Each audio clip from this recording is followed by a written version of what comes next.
आज बिहानै मैले मेरो सामाजिक सञ्जालमा एउटा कमेन्ट यस्तो देखेको थिएँ के सो साथीहरू, त्योभन्दा पहिला स्वागत छ हजुरहरूलाई मेरो आजको डे 59 मिनी भ्लगमा। आई हजुरहरू सबैजना सन्चै हुनुहुन्छ होला, म पनि एकदमै सन्चै छु। कमेन्टमा के लेखिएको थियो भने दिदी हजुर यति धेरै खुसी कसरी भनेर। सो त्यसपछि त्यस्तो मिठो कमेन्ट देखेपछि म प्रोफाइल भ्यू गर्न गएको थिएँ के। प्रोफाइल भ्यू गर्न जाँदाखेरि एजले त्यस्तै 15-16 वर्षको बहिनी हुँदो रहेछ। अनि प्रोफाइल भ्यू गर्ने क्रममा मैले सबै भिडियोहरू हेर्न पुगेँ। अनि भिडियो हेर्दै जाँदाखेरि उहाँले एउटा खुट्टा गुमाउनु भएको रहेछ के। अनि त्यही खुट्टा गुमाएको भएर चाहिँ उहाँले मसँग कम्पेयर गर्नु भएको होला। आई थिङ्क मलाई चाहिँ त्यस्तो लागेको यो हो भने तपाईले मेरो एक्सिडेन्ट भएको कुराहरू सबै थाहा पाएर पनि मसँग कम्पेयर गर्दै हुनुहुन्छ भने तपाईँ एकदमै राइट हुनुहुन्छ। तर तपाईले आफू स्याड हुने हैन कि, तपाईँ पनि खुसी हुनु पर्यो। किनकि म खुसी छु भने तपाईँ खुसी हुनु पर्यो कि परेन। फेरि पनि भन्नु होला मेरो हालत यस्तो छ दिदी म कसरी खुसी हौ भनेर। तर म तपाईलाई 2-4 वटा टिप्स दिन्छु। तपाईले यस कुराहरू अपनाउनु भयो भने चाहिँ तपाईँ एकदमै धेरै खुसी मान्छे देखिनुहुन्छ र खुसी मान्छे हुनु पनि हुन्छ भित्रैदेखि। फर्स्ट कुरा के हो भने तपाईँ जे हुनुहुन्छ त्यो कुरा चाहिँ तपाईले फर्स्टमा एक्सेप्ट गर्नै पर्ने हुन्छ। नभए भने तपाईले म यस्तो छु भन्ने कुरा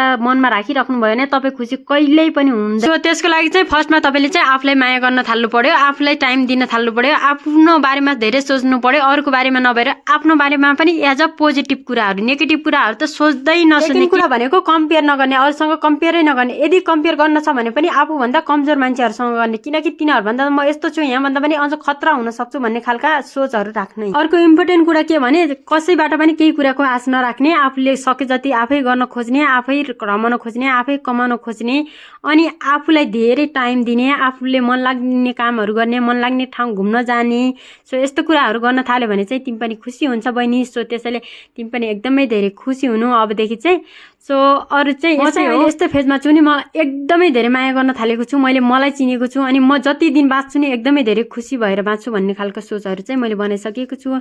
सो यस्तै तिम्रो जस्तै सोचहरू आउँथ्यो मलाई पनि अलि पहिला। मैले पनि यस्ता तिम्रो जस्ता दिनहरू पार नगरेको चाहिँ होइन, मैले पनि यस्ता दिनहरू थुप्रै भोगिसकेँ। मेरो एक्सिडेन्ट भएकै 7-8 वर्षभन्दा धेरै हुन लागिसक्यो। सो त्यो यति बिचमा मैले के भोगेँ कस्तो भोगेँ त्यो चाहिँ तिमीलाई म मेसेन्जरमै भनौँला। अनि यो चाहिँ भिडियो चाहिँ मैले किन बनाएको भने यस्तो कुराहरू कोहीले अरूले पनि सोचिराख्नु भएको छ भने नसोच्नुहोस्। किनकि तपाईँ हुनुहुन्छ त सब छ, संसार छ, सारा छ।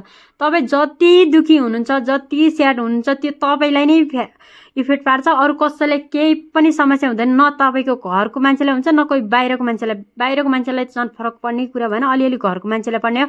त्यो तपाईँले गर्दा घरको मान्छेलाई पनि किन यति दुखी राखिदिने त, किनकि तपाईँबाट धेरै कुराहरू खुसी खोजिराख्नु भएको हुन्छ नि त।